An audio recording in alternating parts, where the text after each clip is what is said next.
अच्छा, मुसलमान टोपी क्यों पहनते हैं? टोपी पे पहना दी इनको, पहनते गए, मोहम्मद पहना के चला गया इनको टोपी। कि मोस्टली मुसलमान वंदे मातरम बोलने से कतरा रहे हैं, भारत माता की जय बोलने से कतरा रहे हैं, तो फिर ये ऐसी कुरीतियों पे कोई बोलता क्यों नहीं है? बड़े मुल्ला मौलवी अल्लाह की बोलते क्यों भेजी नहीं हुई है? है ना, तो अल्लाह के खिलाफ कौन बोल लेगा? जो कुरान के अंदर जो अल्लाह है ना, वो असल में मोहम्मद है। हलाला किस्म की होंगे, सच में ऐसा है या फिर सोशल मीडिया पे हवा उठा रखे धर्म को देखिए, मैं तो बदनाम कह करने के रहा लिए? हूँ आप इसको वीडियो पे भी रेफरेंस लगा देना तो अच्छा रहेगा। कुरान की सूरह बकरा की 230 नंबर की आयत है जो हलाला की पूरी प्रक्रिया को बता रही है। एक आदमी को कहते हुए कि मोहम्मद साहब से बड़ा महापुरुष मैं किसी को नहीं मानता, समाजवादी पार्टी के नेता है वो। वो उसमें नेता को मेरे सामने खड़ा करो, मैं पूछूंगा उस महापुरुष के अंदर क्या ऐसी मानवता थी, उसने क्या दुनिया के लिए मानवता का कार्य किया। क्या आप उसमें बोल रहे हो मोहम्मद साहब ने अल्लाह को भी लानत भेजी है, ऐसा कुछ आपने बोल रहा? अल्लाह ने आयत भेजी है सूरह बकरा 230, इसका मतलब मोहम्मद अल्लाह के ऊपर लानत भेज रहा, सीधी सी बात। अच्छा, जैसे आप बोलते हो कुरान अल्लाह की किताब नहीं है, अगर अल्लाह की किताब नहीं है तो कई 100 करोड़ लोग क्यों फॉलो कर रहे हैं उसे? हाँ। राम राम जी, स्वागत है आपका द वास्तविक शो में।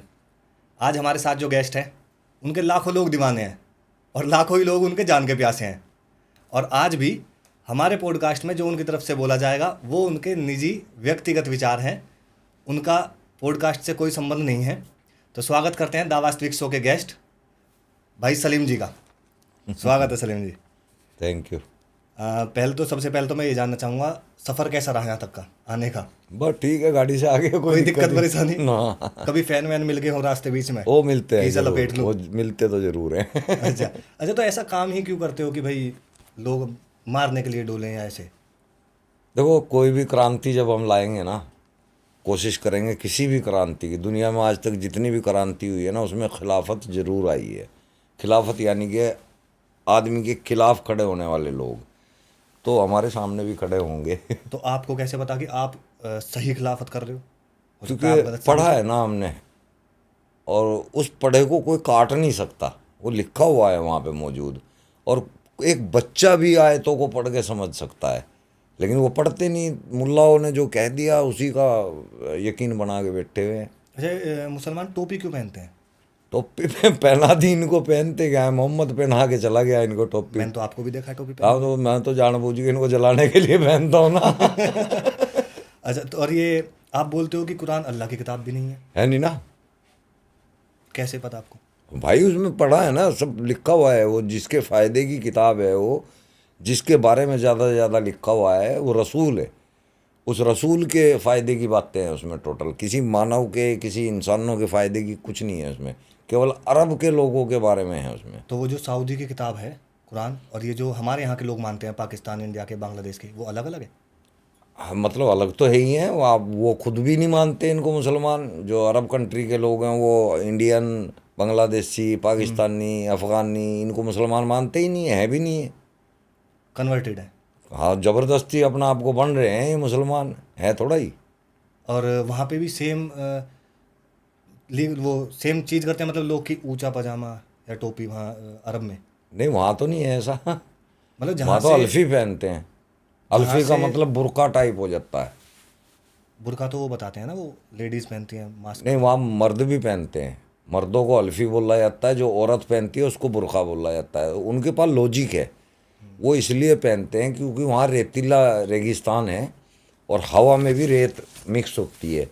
तो जब वो हवा चलती है तो हमारे मुंह पे, सर में, बालों में, शरीर में घुस जाती है। उससे बचने के लिए वो लोग इस टाइप का लबादा पहनते हैं।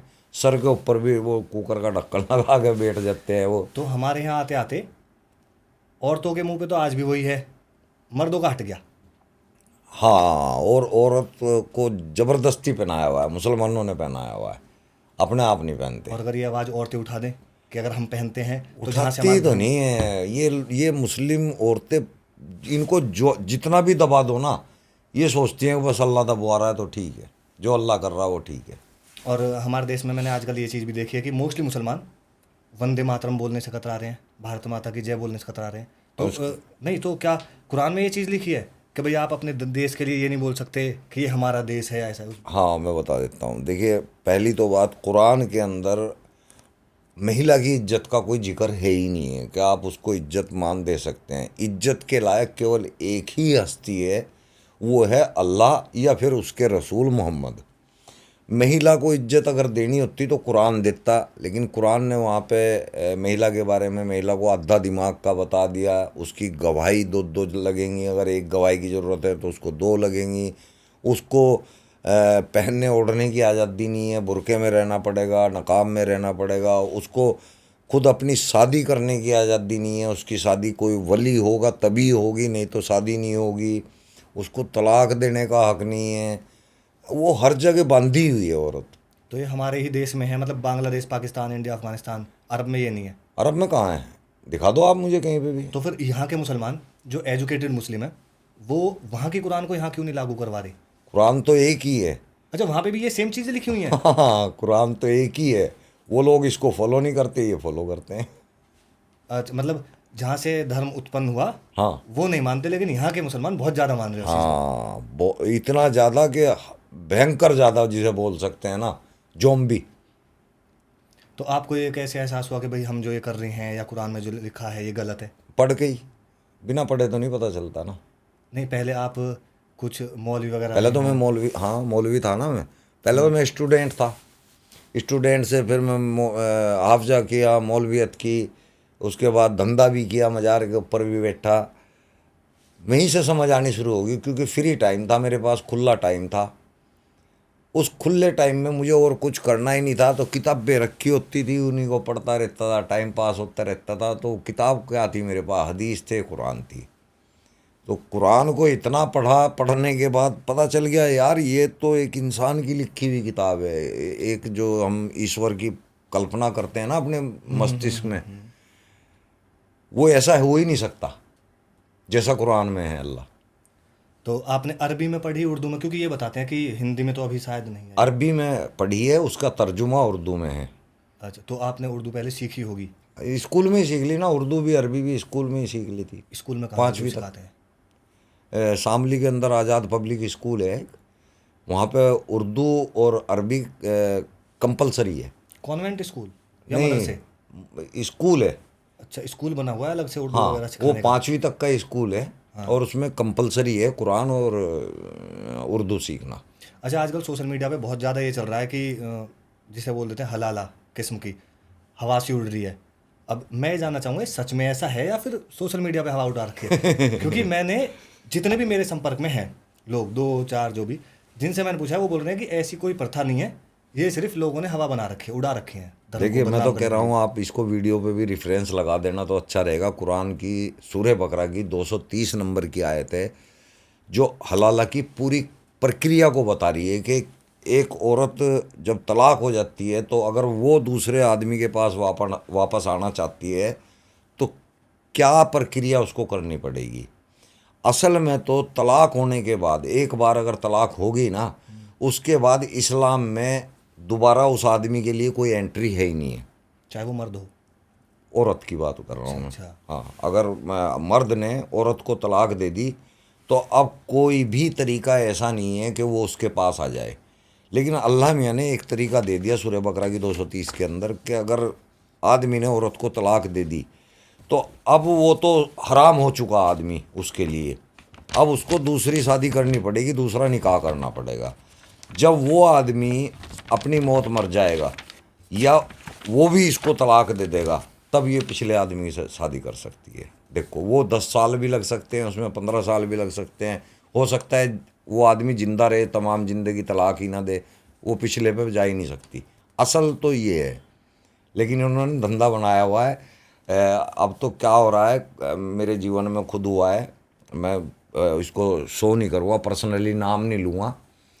हमारे 3 दोस्त होते थे, तो उनकी 2 दोस्तों की बीवी खूबसूरत थी, अच्छी, और दोनों का एक दूसरे की बीवी के ऊपर अट्रैक्शन था? हाँ सेटिंग चल रही थी। अट्रैक्शन था। हाँ, लेकिन वो कुछ कर नहीं सकते थे।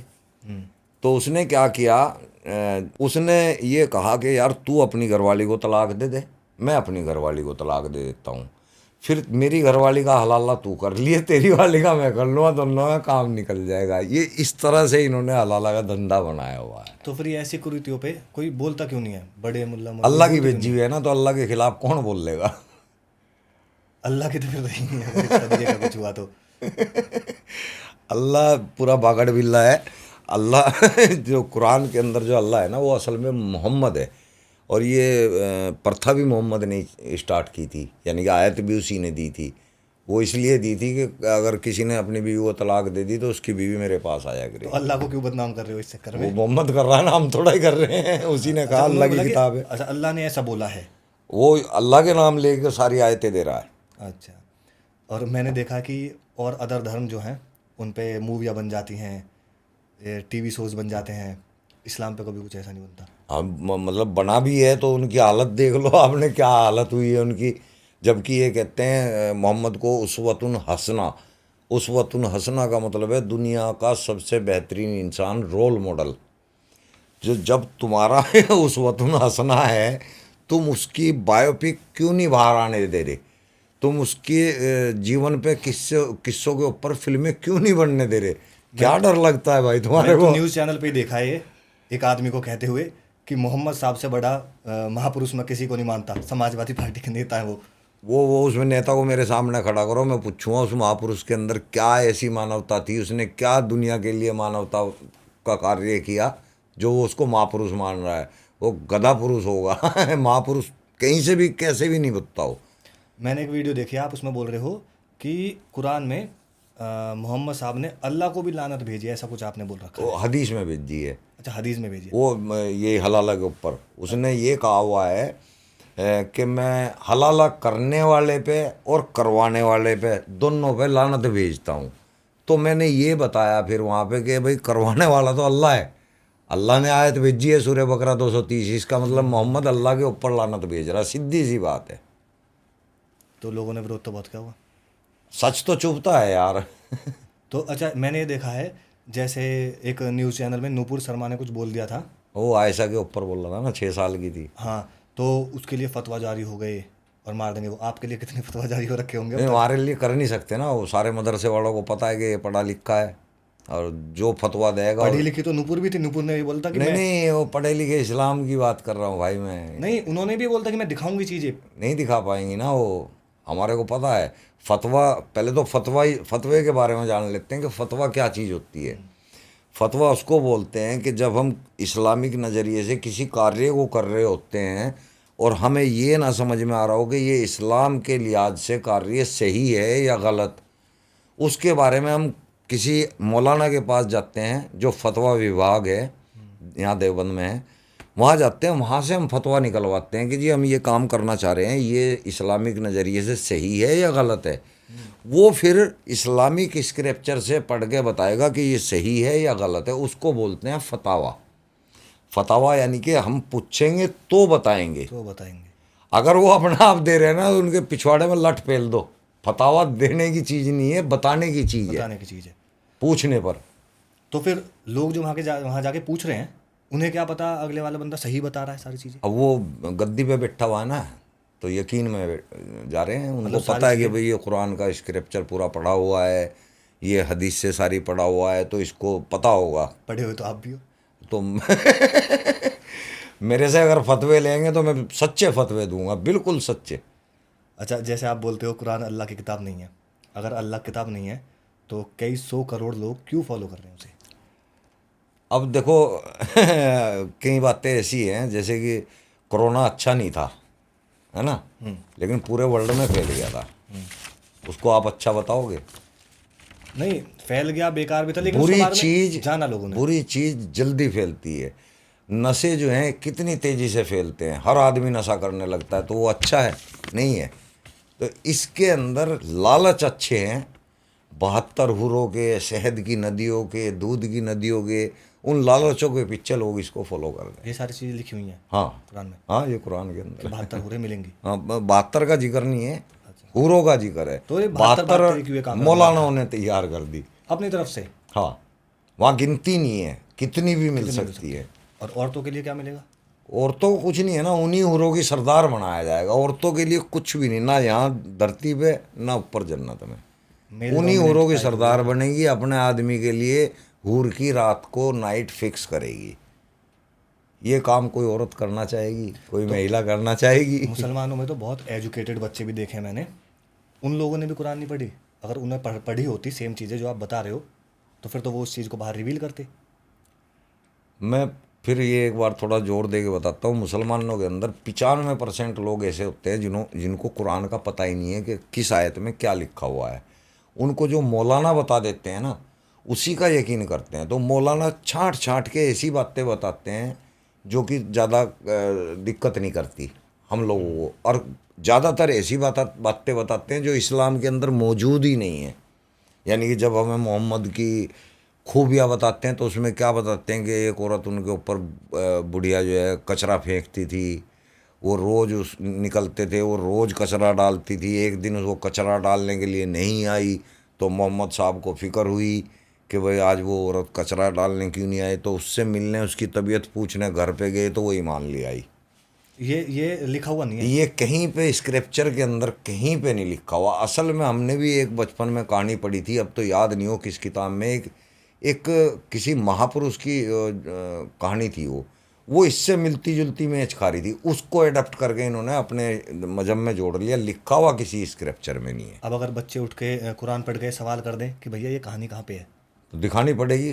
कहाँ से दिखाएंगे? कहीं से भी नहीं दिखा, है ही नहीं ना लिखा। एक 8वीं पता नहीं 8वीं की या 5वीं की यूपी की जो स्कूल की किताब है उसमें भी ये कहानी मोहम्मद के नाम से दे रखी है। अच्छा, जो कुरान में नहीं है वो वहाँ वो स्कूल की किताब में दे दे रहे दी। हैं। हाँ। अच्छा, जैसे हमारे देश में मुसलमानों में ही APJ अब्दुल कलाम साहब हो गए, और भी बहुत सारे लोग ऐसे हुए हैं मुसलमानों में, चाहे वो केरल के जो गवर्नर रहे थे। अच्छा, इनको मुसलमान नहीं कह सकते आप। ये मुसलमान वो होता है जो कुरान के ऊपर अमल करता है। जो आदमी कुरान पे अमल ही नहीं कर रहा, मिसाइल बना रहा है, वो मुसलमान कैसे हो जाएगा? अल्लाह ने तो नहीं कहा तुम तरक्की करो दुनिया के लिए, मिसाइलें बनाओ। अल्लाह मना कर रहा है कि तुम बिल्डिंगें भी मत बनाओ, तुम दुनिया में तरक्की के काम ही मत करो, ये दुनिया फ़ानी है। तो जो आदमी तरक्की के काम कर रहा है वो अल्लाह की इस आयत को ठुकरा रहा है। तो आप मुसलमान हो? हाँ, मैं असली मुसलमान हूँ मैं। असली मुसलमान आप ही हो? हाँ। अच्छा। ये सब फर्जी है, साले ऊंचा पजामा पहन के मुंह साफ करके, ये फर्जी हैं। असली मुसलमान वो जो मानवता कायम करे और लोगों को भी दिखे कि यार ये है इंसान। तो और मैंने एक वीडियो में ये भी देखा है, एक आपकी वायरल हुई थी वीडियो, उसमें एक बंदा बोल रहा था कि अगर आप मुझे ये काफिर वाली बात सच दिखा दें तो मैं अभी धर्म बदल लूँगा। कुल या अय्युहल काफिरून ये सूरह ही है उसकी पूरी, काफिरों के ऊपर कुरान में ही है। कुरान में या है। हदीस में? सूरह तौबा की 28 में नजस्सुल मुशरिकीन, वहाँ मुशरिकों को गाली दे रहे हैं, तो कुरान में ही है। तो उसमें मैंने देखा वो बंदा बोल रहा है कि हराम के महीने बीत जाने के बाद, हराम के महीने कौन से ये होते हैं? सूरह तौबा की आयत नंबर 5 बता रहे हो, आराम के महीने नहीं है वो। पाक महीने है। पाक महीने? हाँ, नहीं, वो हराम की सुना था मैंने तो उसमें। हुर्मत के। लोगों ने इसको हराम बोलना शुरू कर दिया। अच्छा। अब इसका नाम भी हराम ही पड़ गया। हम तो हराम हमने पढ़ा नहीं, हम तो हराम हराम ही हराम हराम नहीं और है। हलाल, मैं तो 2 ही वर्ड सुने। हाँ, एक चुरली निकल गया, एक चुली। कट जाएगा। एक्चुअली वो हराम नहीं है, हुर्मत है। हुर्मत का मतलब होता है अच्छे महीने, पाक महीने। इन पाक महीनों में तुम जंग मत करो, लड़ाइयाँ मत करो। उनमें महीने में कौन कौन सा आता है? एक तो ये जब वो करते हैं ना ताजिए वगैरह, मुहर्रम। एक तो मुहर्रम का महीना आ गया, एक रजब का महीना आ गया, एक हिज्र का महीना आ गया, एक और है। इनके नाम भी तो ऐसे ऐसे हैं, याद नहीं रहते अरबी के। ये हिजर वगैरह है क्या मतलब? ये महीनों के नाम है, जैसे जनवरी, फरवरी, मार्च। अच्छा। हाँ, तो ये 4 महीने हैं ना, इस महीनों में जंग नहीं करनी। तो वहाँ सूरह तौबा की आयत नंबर 5 में ये बताया गया कि जब ये 4 महीने बीत जाएं तब मुशरिकों को, काफिरों को जहाँ पाओ वहाँ मारो, उनके लिए घात लगा के बैठो। कि यानी कि अब इस टाइम से यहाँ से निकलेगा तो पहले ही सेट होके बैठ जाओ, जब निकले जब लपेट दो। अल्लाह मियाँ बता रहा है। तो आपने जैसे मुहर्रम की बात की है कि मुहर्रम के महीने को भी ये बोला है कि आपके लिए ऐसे मैं तो हराम वाला बोल रहा हूँ। असल में हराम नहीं है। अब मुसलमान भी, आप नहीं, हाँ, मुसलमान भी बोलने मुसलमान से लगे ही इसको। सुना है मैंने। मुसलमान भी हराम के ही बोलते हैं अब इसको। तो वो तो मैंने सुना है मुहर्रम तो सिया लोग करते हैं ना? नहीं, सुन्नी में भी करते हैं। सुन्नी में भी करते हैं? हाँ, अच्छा, ये जो 57 इस्लामिक देश बताते हैं, इनमें से कितने सियाओं के हैं? ये मुझे अच्छे से याद नहीं कि शिया का कौन कौन सा है। अच्छा, सिया और सुन्नी में फ़र्क क्या है? शिया जो है जो इनकी नस्लें थी ना, अबू बकर, उस्मान गनी, अली, उसकी जो नस्लें चलती आ रही है ना, वो शिया हैं। और ये थे और ये कौन थे? सुन्नी जो हैं, जो सुन के ईमान ले आए थे, हिंदू या और कोई धर्म के, सुन के मुसलमान बने, वो सुन्नी है। अब ये पता नहीं सालों ने सुना क्या है, हमने कुछ भी नहीं ऐसा देखा उसमें जो सुनाने मतलब लायक सुन हो। के ही बन रहे हैं, पढ़ के नहीं बन रही। हाँ वो सुन के बने हैं। एक मैंने ऐसा कुछ भी देख रखा है कि बहुत सारी चीज़ें, मैं तो हराम वर्ड यूज़ करूँगा क्योंकि वो हराम वर्ड यूज़ करते हैं, बहुत सारी चीज़ें हराम हैं। उनमें ये भी है कि फ़ोटो खिंचवाना, फ़ोटो रखना, ये हराम ही है, ये शब्द यहाँ पे सही है। और अगर जिसने हराम के काम कर दिए वो फिर मुसलमान नहीं है। हाँ, जैसे कि फ़ोटो खिंचवाना, और उसमें कुफ्र भी आ जाता है, और ब्याज लेना देना, ये सब चीज़ें हराम हैं इस्लाम के अंदर। लेकिन अल्लाह मियाँ को इस बात का पता नहीं था कि एक टाइम में हमें आधार कार्ड की, पैन कार्ड की, राशन कार्ड की इतनी सख्त ज़रूरत पड़ेगी, पासपोर्ट की, कि हम बिना फ़ोटो के रह ही नहीं पाएंगे। तो उसे ऐसी आयत ही नहीं भेजनी चाहिए थी, ऐसी हदीस ही नहीं भेजनी चाहिए थी। उसने ब्याज को जो है लेन देन हराम बता दिया। उसको ये पता नहीं था कि एक टाइम ऐसा आएगा जब बिना ब्याज के काम ही नहीं चलेंगे। बड़े बड़े बिजनेस ब्याज के ऊपर चलते हैं। आज सऊदी अरब से ज़्यादा ब्याज कोई भी नहीं ले रहा है। सऊदी अरब के अंदर जितना बिजनेस ब्याज का चल रहा है, दुबई के अंदर चल रहा है, इतना शायद कहीं भी नहीं है। अच्छा, जिसने हराम के काम कर दिए फिर वो मुसलमान नहीं है। वो मुसलमान नहीं है। हाँ, तो फिर तो सऊदी भी ले रहा है। अब वो असल में उन लोगों ने कुरान को सिर्फ इतना मान रहे हैं कि पैसा आना चाहिए, पैसा आ रहा है, हज के नाम पे अरबों खरबों रुपया आ रहा है। नहीं तो आप वहाँ देखेंगे कुरान के अंदर शराब पीना और पिलाना पूरा हराम है, मुसलमान ही नहीं रहेगा वो आदमी। सऊदी अरब के अंदर शराब के ठेके अलाउड हो चुके हैं, वहाँ पे जगह जगह बार खुले हुए हैं। म्यूजिक हराम है सऊदी अरब के अंदर, वो बार खुले हुए हैं, क्लब, वहाँ पे फुल म्यूजिक चलता है। सऊदी अरब के अंदर ब्याज का लेन देन हराम होना चाहिए था क्योंकि कुरान के अंदर है, लेकिन वहाँ से ज़्यादा ब्याज कोई भी नहीं लेता है। सऊदी अरब के अंदर औरत को ढकने का जो वो था प्रोग्राम पहले से, वो ख़त्म हो गया। अब वहाँ पे महिला आज़ाद है, बुर्का पहनो या ना पहनो, जिलेबाब लगाओ या ना लगाओ, बिल्कुल आज़ाद है। तो वो नहीं मान रहे। मैंने तो अरब देशों में डांस करते हुए भी देखा है लोगों को, और ये बताते हैं कि यहाँ नाचना हराम। हराम है ना, लेकिन अरब कंट्री में वो सारे काम हो रहे हैं जो तरक्की के लिए ज़रूरी है, और यहाँ तरक्की चाहते ही नहीं है लोग। वहाँ के लोग धर्म को एक जगह रख के अलग, और तरक्की पे ज़्यादा ध्यान दे रहे हाँ, हैं। तरक्की पे ध्यान दे रहे हैं, उन्होंने मजहब को सिर्फ एक इस्तेमाल कर रहे हैं। और आप वही चीज़ यहाँ के लोगों में डालना चाह रहे हो। वही चीज़ मैं कह रहा हूँ, तुम साले को इसको मानना है मानो, तरक्की पे तो ना बीच में आओ। अपने बच्चों को स्कूली शिक्षा दो, उनको डांस भी करने दो, उनको फ़ोटो भी खिंचवाने दो, उनको वीडियो भी बनाने दो। अगर हम खुद, अगर कुछ मुस्लिम लड़के लड़कियों की ज़रूरत अपनी वीडियो के लिए होती है, हम बोलते हैं ना, तो यूँ करते तौबा तौबा हराम है। हराम अबे भाई बच्चों, भाई इन चीज़ों से ये तरक्की में रोड़ा है। बॉलीवुड कैसे चल रहा है फिर? वो हराम है, मुसलमान ही नहीं है कोई स्क्रिप्चर के हिसाब से, कुरान के हिसाब से। तो क्या जिन्हें पता है ये सारी चीज़ें कि ये सब हराम है, वो इनकी मूवी नहीं देखते होंगे, सलमान की, शाहरुख की, या इनमें सारे से देखते हैं, साले हल मुसलमान तक नहीं या मानते होंगे? मुसलमान है, सब देखते हैं। सिनेमा देखना भी हराम है, म्यूजिक सुनना भी हराम है, लेकिन ये सब कर रहे हैं। ये लिखा हुआ वो है ना, बच्चे नस्ल अलग हैं, और जो दाढ़ी लपेट के बैठ जाते हैं वो अलग हैं। तो अभी मैंने आपकी वीडियो देखी, आप पिंकी भैया के साथ मिल चुके हो। नहीं देखो, जो वो हमारे साथ खड़े हैं, हमारा साथ दे रहे हैं, तो हमारा भी फ़र्ज बनता है ना कि अगर वो हमारे को कोई काम उनका आ गया तो हम भी करें। हालांकि हमें उनके काम से कोई मतलब नहीं है, वो जो काम कर रहे हैं उनका अपना काम है, हम उनके साथ नहीं मिले हैं, वो हमारी हेल्प के लिए आगे आए हैं। आपकी कैसी हेल्प?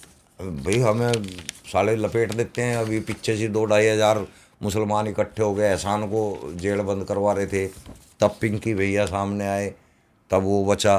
फिर मेरे को कई महिला इकट्ठी हो गए, मेरे ऊपर मुकदमा दर्ज करवा रही थी, तब पिंकी भैया सामने आए। तो भाई हमारे लिए तो वो आदमी देवता है ना, जो हमारे लिए हेल्प कर रहा है, हमारे साथ खड़ा है। मैंने सुना है। पर उनके कार्य से हमारा कोई वो नहीं है, हमें तो पता भी नहीं वो क्या क्या काम करते हैं अपने ऑफिस में बैठ के, हमें क्या पता।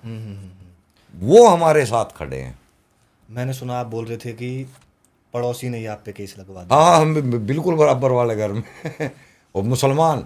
और देखो, अपनी लड़की इस्तेमाल कर दी, खुद की लड़की। मैं यार कितने सच्चे मुसलमान हो तुम। मैंने कहा उनको, तो तुम मुसलमानों में लानत है साले तुम्हारे बाप, तुमने अपनी लड़की इस्तेमाल कर ली गैर आदमी के लिए। तो इसमें पिंकी भैया से मदद मिली। हाँ, बहुत लोग सामने आए लेकिन काम पिंकी भैया से हुआ। और एक चीज़ है उर्बा आपने बोल रखी है कि सऊदी में भी पहले मूर्ति पूजा होती थी।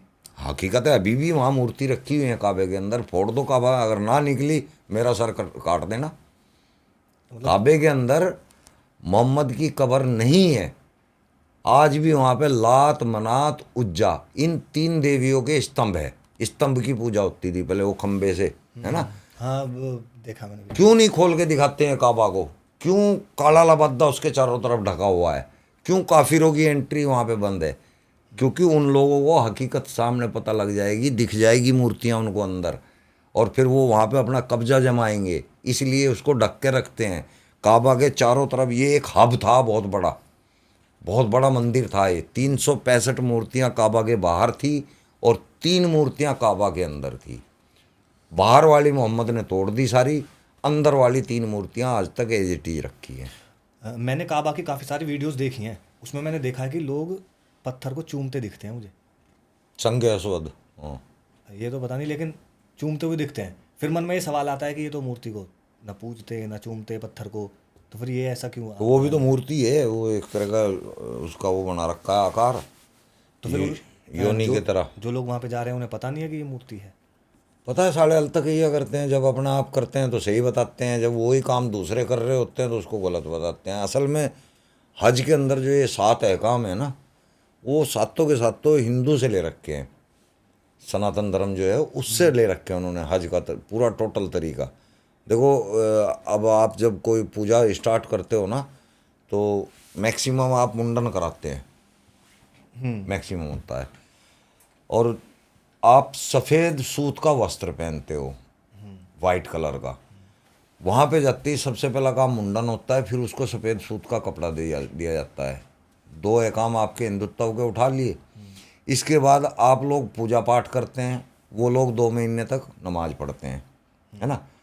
अब उसके बाद की प्रक्रिया आप क्या करते हैं? अपने मंदिर की परिक्रमा करते हैं, है ना।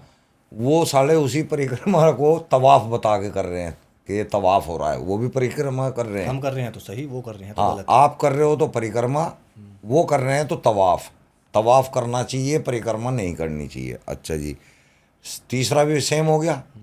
चौथा, जब परिक्रमा पूरी हो जाती है तो आदमी की पूजा कंप्लीट हो जाती है। फिर अब तो खैर ख़त्म हो चुकी है बलि प्रथा, लेकिन पहले थी। हर पूजा की समाप्ति के बाद बलि दी जाती थी किसी जानवर की, हिंदुत्व के अंदर। नहीं, हमारे अंदर ही नहीं है। अब तो है ही नहीं ना, ख़त्म हो चुकी है। धर्म में नहीं है, लोग कर देते हैं। हाँ, कोलकाता में पर या करते ऐसे- थे ना, बलि हाँ, प्रथा हाँ, थी ना, हाँ, ख़त्म की है इसको। हाँ, खत्म करा गया है। अब ये भी बलि देते हैं, ये कुर्बानी बोल रहे हैं उसको। जब ये हज कंप्लीट कर लेते हैं तो ये कुर्बानी बोलते हैं उसको, कुर्बानी कर रहे हैं। इसके बाद आप लोग जब कुर्बानी या बलि प्रथा ख़त्म कर देते हो जाती थी आपकी कंप्लीट, उसके बाद आप क्या करते थे? आप प्रसाद लेते थे घर में देने के लिए, बच्चों को देने के लिए। हाँ जी, ये लोग उसको क्या बोल रहे हैं? तबर्रुक। ये भी प्रसाद ही बांट रहे हैं, घर घर आके खजूर देते हैं, है ना। ये भी वही चीज़ लेके आए। चौथा भी आ गया, सेम टू सेम। उसके बाद क्या करते हैं ये आप लोग? क्या करते हैं? गंगा जल लेके आते हो। ये क्या करते हैं? ये आबे जमजम लेके आते हैं। Same to same. मैंने 5 नहीं 7 बता दिए।